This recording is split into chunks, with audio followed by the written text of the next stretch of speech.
Hi hello ಎಲ್ರಿಗೂ ನಮಸ್ಕಾರ. Welcome back to my channel. ನಾನು ನಿಮ್ಮ ವಿನತ. ಇವತ್ತಿನ ಬ್ರೇಕ್ಫಾಸ್ಟ್ಗೆ ಕಡಲೆಬೇಳೆ ವಡೆ ಮಾಡಿ ಹಾಗೆ ಕ್ಯಾಪ್ಸಿಕಮ್ ರೈಸ್ನ ಮಾಡೋಣ ಅಂತ ಹೇಳ್ಬಿಟ್ಟು ರೆಡಿ ಮಾಡ್ಕೊತಾ ಇದ್ದೀನಿ. ನಾನಿಲ್ಲಿ ಕಡಲೆಬೇಳೆನ ರಾತ್ರಿ ನೆನೆ ಹಾಕಿಟ್ಟಿದ್ದೆ. ಸೊ ಕಡಲೆಬೇಳೆನ ನೆನೆ ಹಾಕಿಟ್ಟಿದ್ದನ್ನು ಇನ್ನೊಂದೆರಡು ಸಲ ನೀಟಾಗಿ ತೊಳ್ಕೊಂಡು ಒಂದು ಮಿಕ್ಸಿ ಜಾರ್ಗೆ ಕಡಲೆಬೇಳೆ ಹಾಗೆ 4 ಹಸಿಮೆಣ್ಸಿನ್ಕಾಯಿನ ಹಾಕ್ಕೊಂಡು ನೀಟಾಗಿ ರುಬ್ಕೋತಾ ಇದ್ದೀನಿ. ನಂತರ ರುಬ್ಬಿಟ್ಕೊಂಡಿರೋ ಮಿಶ್ರಣನ ಒಂದು ಬೌಲ್ಗೆ ಹಾಕ್ಬಿಟ್ಟು ಹೆಚ್ಚಿಟ್ಕೊಂಡಿರೋ ಅಂಥ ಕೊತ್ತಂಬರಿ ಸೊಪ್ಪು, ಈರುಳ್ಳಿ ಹಾಗೆ ಸಬ್ಬಸಿಗೆ ಸೊಪ್ಪು, ಕರಿಬೇವಿನ ಸೊಪ್ಪು ಹಾಕ್ಬಿಟ್ಟು ನೀಟಾಗಿ ಕಲಸಿ ಒಂದು 10 ನಿಮಿಷ ಅದನ್ನು ನೆನೆಲಿಕ್ಕೆ ಬಿಡ್ತೀನಿ. ಸೊ ನಾನು ಈ ಕಡೆ ಅಷ್ಟರಲ್ಲಿ ಎಣ್ಣೆನೂ ಕೂಡ ಕಾಯ್ಲಿಕ್ಕೆ ಇಟ್ಟಿದ್ದೆ. ಸೊ ಹಾಗೆ ಕ್ಯಾಪ್ಸಿಕಮ್ ರೈಸ್ಗೂ ಕೂಡ ರೆಡಿ ಮಾಡ್ಕೊತಾ ಇದ್ದೀನಿ.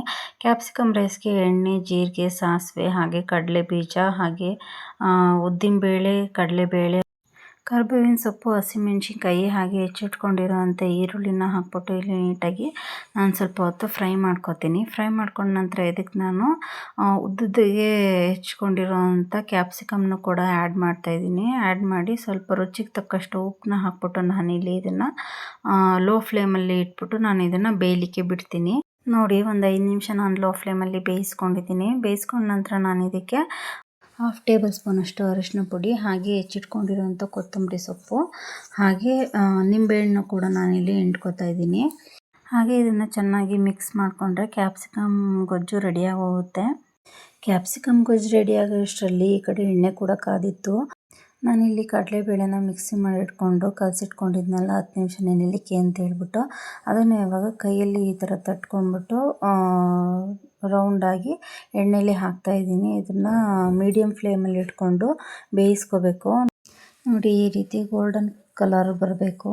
ಸೊ ಆ ರೀತಿ ಇದನ್ನು ನಾವು ಬೇಯಿಸ್ಕೋಬೇಕಾಗುತ್ತೆ. ಇದನ್ನು ಮೀಡಿಯಮ್ ಫ್ಲೇಮಲ್ಲಿ ಇಟ್ಕೊಂಡು ಬೇಯಿಸ್ಕೊಳ್ಳಿ. ಯಾಕೆ ಅಂತಂದರೆ ಒಳಗಡೆ ಅದು ಬೇಳೆ ಬೆಂದಿರಲ್ಲ. ಸೊ ಅದಕ್ಕೆ ಇದನ್ನು ನಾನು ಮೀಡಿಯಮ್ ಫ್ಲೇಮಲ್ಲೇ ಇಟ್ಕೊಂಡು ಬೇಯಿಸ್ಕೊಂಡಿದ್ದೀನಿ. ನೋಡಿ, ಇಲ್ಲಿ ಕಡಲೆಬೇಳೆ ವಡೆ ಕೂಡ ರೆಡಿಯಾಗಿದೆ. ನೀವು ಹೋಟೆಲಲ್ಲಿ ಹಾಗೆ ಟ್ರೈನಲ್ಲಿ ತಿಂತಿರಲ್ಲ, ಸೇಮ್ ಟೇಸ್ಟ್ ಕೊಡುತ್ತೆ. ಇದನ್ನು ಕೂಡ ಅಷ್ಟೇ ಕ್ರಿಸ್ಪಿಯಾಗಿ ಗರಿ ಗರಿಯಾಗಿ ಕೂಡ ಇರುತ್ತೆ.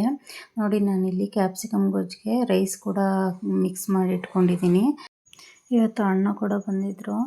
ಸೊ ನನ್ನ ಹಸ್ಬೆಂಡ್ಗೆ ಹಾಗೆ ಅಣ್ಣಂಗೆ ಇಬ್ಬರಿಗೂ ನಾನು ಬ್ರೇಕ್ಫಾಸ್ಟ್ನ ಹಾಕ್ಕೊಟ್ಟೆ. ಇವತ್ತು ನನ್ನ ಹಸ್ಬೆಂಡ್ಗೆ ಮೂಡಿದ್ದರಿಂದ ಅವ್ರು ಸ್ವಲ್ಪ ಲೇಟಾಗಿ ಹೋಗ್ತೀನಿ ಅಂತ ಹೇಳ್ಬಿಟ್ಟು ಇದ್ದರು. ಹಾಗೆ ಇಂಪನ ಸ್ಕೂಲಲ್ಲಿ ಡ್ಯಾನ್ಸ್ ಪ್ರಾಕ್ಟೀಸ್ ಕೂಡ ನಡೀತಾ ಇತ್ತಲ್ವ. ಸೊ ಅವಳು ಇಲ್ಲಿ ಪ್ರಾಕ್ಟೀಸ್ ಮಾಡ್ಕೋತಾ ಇದ್ಲು.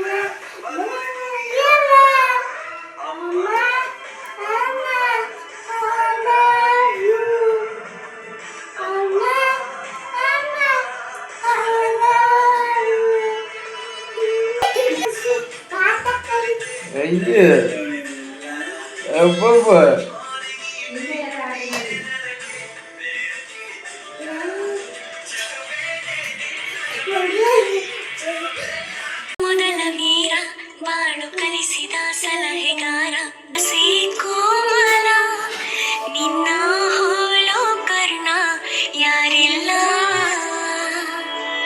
ಅಪ್ಪ ಐ ಲವ್ ಯು. ಹಾಗೆ ನನ್ನ ಕೂಡ ಡ್ಯೂಟಿಗೆ ಹೋಗಬೇಕು ಅಂತೇಳಿ ಅವರು ಕೂಡ ರೆಡಿಯಾಗಿದ್ದರು. ಸೊ ರಕ್ಷಾಬಂಧನ ದಿವಸ ಅಣ್ಣ ಬ್ಯುಸಿಯಾಗಿದ್ರು ಅಂತ ಹೇಳ್ಬಿಟ್ಟು ಬಂದಿರಲಿಲ್ಲ. ಸೊ ಅದಕ್ಕೆ ಇವತ್ತು ಬಂದಿದ್ದರು. ಸೊ ಅದಕ್ಕೆ ನಾನಿವತ್ತು ರಕ್ಷಾಬಂಧನ ಕಟ್ಟಿದ್ದೆ. ರಕ್ಷಾಬಂಧನ ದಿವಸ ಬಂದಿಲ್ಲ ಅಂತಂದ್ಬಿಟ್ಟು ನಾನು ಮಾತಾಡ್ಸಿರಲಿಲ್ಲ ಅಂತ ಹೇಳ್ಬಿಟ್ಟು ಇವತ್ತು ಬಂದಿದ್ದು. ಹಾಗೆ ನನ್ನ ಹಸ್ಬೆಂಡು ಹಾಗೆ ಅಣ್ಣ ಇಬ್ಬರು ಕೂಡ ಡ್ಯೂಟಿಗೆ ಹೊರಟರು.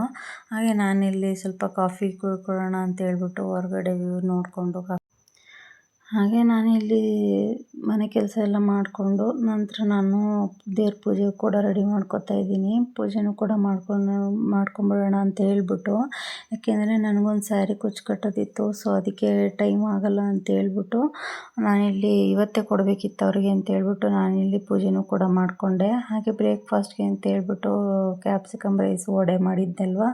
ಸೊ ನಾನಿಲ್ಲಿ ಬ್ರೇಕ್ಫಾಸ್ಟ್ ಮಾಡ್ಕೊತಾ ಇದ್ದೀನಿ. ನಂದಿಲಿ ಬ್ರೇಕ್ಫಾಸ್ಟ್ ಎಲ್ಲ ಮಾಡ್ಕೊಳೋದಾಯಿತು. ಹಾಗೆ ನನ್ನ ಮಗಳಿಗೆ ಕೂಡ 3 ಡೇಸ್ ರಜೆ ಇತ್ತು. ಸೊ ಅವಳು ಅದು ಕೊಡು ಇದು ಕೊಡು ಅಂತ ಸ್ವಲ್ಪ ತಲೆ ತಿಂತಾ ಇದ್ಲು. ಸೊ ಅದಕ್ಕೆ ಅವಳಿಗೆ ಇಲ್ಲಿ ಕೆಲಸ ಕೊಟ್ಟು ಕೂರಿಸಿದ್ದೀನಿ. ನಾನು ಬೀಡ್ಸ್ ಇತ್ತಲ್ಲ ಅದೆಲ್ಲ ಸ್ವಲ್ಪ ಮಿಕ್ಸ್ ಆಗಿ ಹೋಗ್ಬಿಟ್ಟಿತ್ತು, ಅದನ್ನೆಲ್ಲ ಸಪ್ರೇಟ್ ಮಾಡು ಅಂತ ಹೇಳ್ಬಿಟ್ಟು ಕೂರಿಸಿದ್ದೀನಿ. ಅವಳಿಗೆ ಅದು ಸಪ್ರೇಟ್ ಮಾಡು ಅಂತ ಕೂರಿಸಿದ್ದಕ್ಕೆ ನನ್ನ ಹತ್ರ ಆರ್ಡ್ರ್ ಮಾಡ್ತಾಯಿದ್ದಾಳೆ, ನನಗೆ ಐಸ್ ಕ್ರೀಮ್ ಬೇಕು ಅಂತ ಹೇಳ್ಬಿಟ್ಟು. ಸೊ ಅದಕ್ಕೋಸ್ಕರ ಅವಳಿಗೆ ಇಲ್ಲಿ ಐಸ್ ಕ್ರೀಮ್ ಕೊಟ್ಟೆ. ಅವಳು ಡ್ರೈ ಫ್ರೂಟ್ಸ್ ಅಂತೂ ಹಂಗೆ ತಿನ್ನಲ್ಲ. ಸೊ ಅದಕ್ಕೆ ಐಸ್ ಕ್ರೀಮ್ಗೆ ಹಾಕ್ಕೊಟ್ರೆ ಆದರೂ ಡ್ರೈ ಫ್ರೂಟ್ಸ್ ತಿಂತಾಳೆ ಅಂತ ಹೇಳ್ಬಿಟ್ಟು ಇಲ್ಲಿ ನಾನು ಐಸ್ ಕ್ರೀಮ್ಗೆ ಡ್ರೈ ಫ್ರೂಟ್ಸ್ನ ಕೂಡ ಹಾಕಿ ಕೊಟ್ಟೆ. ಅವಳು ಕೂಡ ಎಂಜಾಯ್ ಮಾಡ್ಕೊಂಡು ತಿಂತಾಯಿದ್ಲು. ಏನಂದರೆ ಐಸ್ ಕ್ರೀಮ್ ನನಗೂ ಇಷ್ಟ, ಅವಳಿಗೂ ತುಂಬ ಇಷ್ಟ. ಇಬ್ಬರು ಕಾಂಪಿಟೇಷನ್ ಮೇಲೆ ಐಸ್ ಕ್ರೀಮ್ ತಿಂತೀವಿ. ಸೊ ಅದಕ್ಕೋಸ್ಕರ ಇಲ್ಲಿ ಯಾರು ಫಸ್ಟ್ ಖಾಲಿ ಮಾಡ್ತಾರೆ ಅಂತ ಹೇಳ್ಬಿಟ್ಟು ತಿಂತಾಯಿದ್ವಿ. ಇಲ್ಲಿ ನಾನು ಅವಳಿಗೆ ತಿನ್ಸಿದ್ರೆ ಅವಳು ನೋಡಿ ನನಗೆ ತಿನ್ನಿಸ್ತಾ ಇದ್ದಾಳೆ. ಮಕ್ಕಳ ಪ್ರೀತಿ ಎಷ್ಟು ಪರಿಶುದ್ಧವಾಗಿರುತ್ತಲ್ವ. ಅವ್ರಿಗೆ ನಾವು ಎಷ್ಟು ಪ್ರೀತಿ ಕೊಡ್ತೀವೋ ಅದ್ರ ಡಬಲಷ್ಟು ನಮಗೆ ಪ್ರೀತಿನ ಕೊಡ್ತಾರೆ. ನಾನಿಲ್ಲಿ ಸುಮ್ಮನೆ ಅವಳಿಗೆ ಅಣಗಿಸ್ಕೊತಾ ಇದ್ದೀನಿ ಐಸ್ ಕ್ರೀಮ್ ತಿನ್ನಿಸೋ ಥರ ಹೇಳ್ಬಿಟ್ಟು. ಅವಳು ನನಗೆ ಹಂಗೆ ಮಾಡ್ತಾಳೆ. ಹಾಗೆ ನಾನು ನನ್ನ ಮಗಳು ಸ್ವಲ್ಪ ಹೊತ್ತು ಐಸ್ ಕ್ರೀಮ್ ತಿನ್ಕೊಂಡು ಸ್ವಲ್ಪ ಹೊತ್ತು ಹಂಗೆ ಎಂಜಾಯ್ ಮಾಡಿದ್ವಿ. ಆಮೇಲೆ ನನಗೆ ಫುಲ್ ಟೆನ್ಷನ್ನು, ಸ್ಯಾರಿ ಕುಚ್ಚು ಕಟ್ಟಬೇಕು, ಯಾವಾಗ ಕ್ಲಿಯರ್ ಮಾಡೋದಪ್ಪ ಏನು ಅಂತ ಹೇಳ್ಬಿಟ್ಟು. ಸೊ ನಾನಿಲ್ಲಿ ಸ್ಯಾರಿ ಕುಚ್ಚನ್ನ ಕೂಡ ಕಟ್ಟೋಣ ಅಂತ ಹೇಳ್ಬಿಟ್ಟು ರೆಡಿ ಮಾಡ್ಕೊತಾ ಇದ್ದೀನಿ. ಫಸ್ಟು ಬೇಸ್ ಲೈನ್ಗೆ ನಾನಿಲ್ಲಿ ಸಿಂಪಲ್ಲಾಗಿ 4 ಚೈನ 5 ಸಲ ಹಾಕ್ಬಿಟ್ಟು ಹಾಗೆ 6 ಚೈನ 1 ಸಲ ಹಾಕ್ಕೊಂಡಿದ್ದೀನಿ ಆರ್ಚ್ಗೆ ಅಂತ ಹೇಳ್ಬಿಟ್ಟು. ಸೊ ನಾನಿಲ್ಲಿ ಫೈನಲಾಗಿ ಹೇಗೆ ಕಾಣಿಸ್ತು ಅಂತ ಹೇಳ್ಬಿಟ್ಟು ನಿಮ್ಗೆ ಲಾಸ್ಟಲ್ಲಿ ತೋರಿಸ್ತೀನಿ. ನಾನು ಸ್ಯಾರಿ ಕುಚ್ಚಾಕಿದ್ದು ಮಧ್ಯಾಹ್ನ 12 ಗಂಟೆಗೇನೋ ಕುತ್ಕೊಂಡವಳು, ಇನ್ನೂ ಆಗಿಲ್ಲ. ಇದು ಲಾಸ್ಟ್ ಸ್ಟೆಪ್ ಹಾಕ್ತಾಯಿದ್ದೀನಿ. ಇದು ಬ್ರೈಡಲ್ ಸ್ಯಾರಿದು. ಸೊ ಇದು ಫೈನಲ್ ಲುಕ್ಕು. ಇದು ಕುಚ್ಚು ಕಟ್ಟಿದ್ರೆ ಸ್ಯಾರಿ ಕುಚ್ಚು ಕಂಪ್ಲೀಟ್ ಆಗುತ್ತೆ. ಬ್ರೈಡಲ್ ಸ್ಯಾರಿ ಅಲ್ವಾ, ಸೊ ಇನ್ನೂ ಟೈಮ್ ಆಗುತ್ತೆ. ಆಲ್ರೆಡಿ ನಾನು 12 o'clock ಕೂತಿದ್ದು, ಇನ್ನೂ ನಾನು ಕುಚ್ಚು ಹಾಕ್ತಾನೆ ಇದೀನಿ, ಮುಗ್ದೇ ಇಲ್ಲ. ಬ್ರೈಡಲ್ ಸ್ಯಾರಿ ಕುಚ್ಚುಗಳು ಅಂತಂದರೆ ಸ್ವಲ್ಪ ಟೈಮ್ ತಗೊಳುತ್ತೆ. ಇನ್ನು ಹಾಫ್ ಒನ್ ಅವರು 1 hour ಒಳಗಡೆ ಕಂಪ್ಲೀಟ್ ಆಗುತ್ತೆ. ಸೊ ನಾನು ಕುಚ್ಚು ಲಾಸ್ಟಲ್ಲಿ ಫೈನಲ್ ಹಾಕಿ ತೋರಿಸ್ತೀನಿ ನಿಮಗೆ ಡಿಸೈನ್ ಹೇಗೆ ಬಂದಿದೆ ಅಂತ ಹೇಳಿಬಿಟ್ಟು. ನೋಡಿ ಫ್ರೆಂಡ್ಸ್, ಕುಚ್ಚು ಕಟ್ಟಿ ತೋರಿಸ್ತಾ ಇದ್ದೀನಿ. ಫೈನಲ್ ಲುಕ್ ಹೀಗಿದೆ ಸ್ಯಾರಿದು. ಬ್ರೈಡಲ್ ಸ್ಯಾರಿ ಅಲ್ವಾ, ಸೊ ಅದಕ್ಕೆ ಅವರು ಬ್ರೈಡಲ್ ಕುಚ್ಚೇ ಬೇಕು ಅಂತ ಹೇಳಿದ್ರು. ಸೊ ಅದಕ್ಕೆ ನಾನಿಲ್ಲಿ ಈ ರೀತಿಯಾಗಿ ಕುಚ್ಚು ಕಟ್ಟಿದ್ದೀನಿ. ಅವರು ಫೋಟೋ ಹಾಕಿದ್ರು ಇದೇ ಥರ ಬೇಕು ಅಂತ ಹೇಳ್ಬಿಟ್ಟು. ಸೊ ಅದಕ್ಕೆ ನಾನು ಈ ರೀತಿ ಹಾಕಿದ್ದೀನಿ. ಇದರಲ್ಲಿ 3-4 ಕಲರ್ ಇದೆ. ಸೊ ನಾನು ಇದರಲ್ಲಿ ಮೇಯ್ನಾಗಿ ಗ್ರೀನ್ ಕಲರು, ಹಾಗೆ ಸ್ವಲ್ಪ ಗೋಲ್ಡನ್ನು ಅಲ್ಲ, ಈ ಕಡೆ ಸಿಲ್ವರು ಅಲ್ಲ, ಆ ಕಲರ್ ಇದು. ಹಾಗೆ ಪಿಂಕ್ ಕಲರ್ ದಾರನ ಕುಚ್ಚು ಕಟ್ಟಲಿಕ್ಕೆ ಅಂತ ಯೂಸ್ ಮಾಡ್ಕೊಂಡಿದ್ದೀನಿ. ನನ್ನ ಸ್ಯಾರಿ ಕುಚ್ಚು ಹಾಕೋದು ಕಂಪ್ಲೀಟ್ ಆಗೋಷ್ಟರಲ್ಲಿ 10 o'clock ಆಗೋಯಿತು. ಸೊ ನಾನು ಸ್ಯಾರಿ ಕುಚ್ಚನ್ನ ಮುಗಿಸ್ಕೊಂಡು ಊಟನೂ ಕೂಡ ಮುಗಿಸ್ಕೊಂಡೆ. ಸೊ ಇದಾಗಿತ್ತು ಇವತ್ತಿನ ನನ್ನ ವ್ಲಾಗ್. ಪ್ಲೀಸ್ ಇಷ್ಟ ಆಗಿದರೆ ಲೈಕ್ ಮಾಡಿ, ಶೇರ್ ಮಾಡಿ, ಸಬ್ಸ್ಕ್ರೈಬ್ ಮಾಡಿ. Thank you.